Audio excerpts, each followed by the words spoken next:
25-26 విద్యా సంవత్సరం BTech admission ప్రక్రియలో అవకతవకలు కొనసాగుతున్నాయి. ఎంసెట్ ద్వారా బీటెక్ కౌన్సిలింగ్ లో హైయర్ ఎడ్యుకేషన్ కేటాయించిన పేద విద్యార్థులకు కేటాయించిన రిజర్వేషన్ ప్రక్రియలో అమ్మాయిలకు రావాల్సిన సీట్లను అబ్బాయిలకు కేటాయిస్తూ కాలేజీ యాజమాన్యాలు డబ్బులు దండుకుంటున్నాయి అని తెలంగాణ బీసీ విద్యార్థి సంఘం రాష్ట్ర అధ్యక్షులు రామకృష్ణ మండిపడ్డారు. రిజర్వేషన్ల సీట్ల కేటాయింపులో అవకతవకలు జరుగుతున్నాయని విద్యానగర్ లో విద్యార్థులతో కలిసి ఆయన నిరసన కార్యక్రమం చేపట్టారు.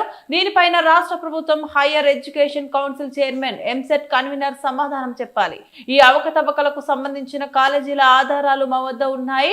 దీనికి సమాధానం చెప్పని పక్షంలో బీసీ సంఘం నాయకులు ఆర్ కృష్ణయ్య నేతృత్వంలో రాష్ట్ర వ్యాప్తంగా పెద్ద ఎత్తున ఉద్యమం చేపడతామని రామకృష్ణ హెచ్చరించారు.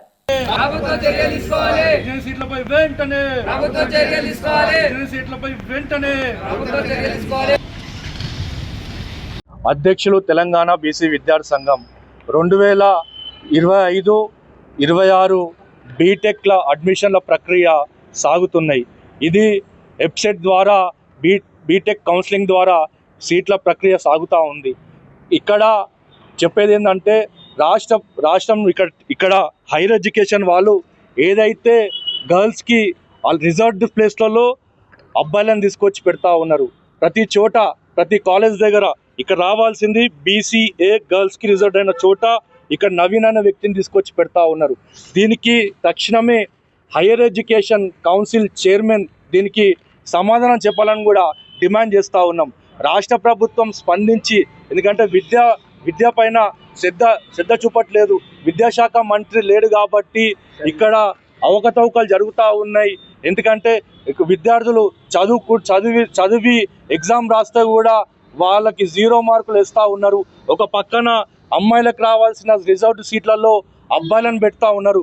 ఒక్క కాలేజ్ 2 కాలేజీలని కావు, దాదాపు 10-15 కాలేజీలలో ఇదే విధంగా ఇదే ప్రక్రియ సాగుతూ ఉంది. రాష్ట్ర ప్రభుత్వం స్పందించి తక్షణమే దీనిపైన చర్యలు తీసుకోవాలి. చర్యలు తీసుకున్న ఎడల ఆర్ కృష్ణ గారి నేతృత్వంలో పెద్ద ఎత్తున ఆందోళన రాష్ట్ర వ్యాప్తంగా ఆందోళనలు చేపడతామని కూడా రాష్ట్ర ప్రభుత్వం డిమాండ్ చేస్తూ ఉన్నాం. ఎందుకంటే అమ్మాయిలకు రావాల్సిన సీట్లు, పేద వర్గాలకు రావాల్సిన సీట్లు అడ్డగోలిగా ఎవరికి పడితే వాళ్ళకి సంతలో సరుకులాగా విద్యను అమ్ముకుంటా ఉన్నారు. దీనికి ప్రూఫ్ ఎవిడెన్స్తో సహా మేము తీసుకొస్తా ఉన్నాం. దీనికి తక్షణమే హైయర్ ఎడ్యుకేషనల్ చైర్మన్ సమాధానం చెప్పాలి. వెబ్సైట్ కన్వీనర్ కూడా దీనికి సమాధానం చెప్పాలని కూడా బీసీ విద్యార్థి సంఘం నుంచి డిమాండ్ చేస్తూ ఉన్నాం.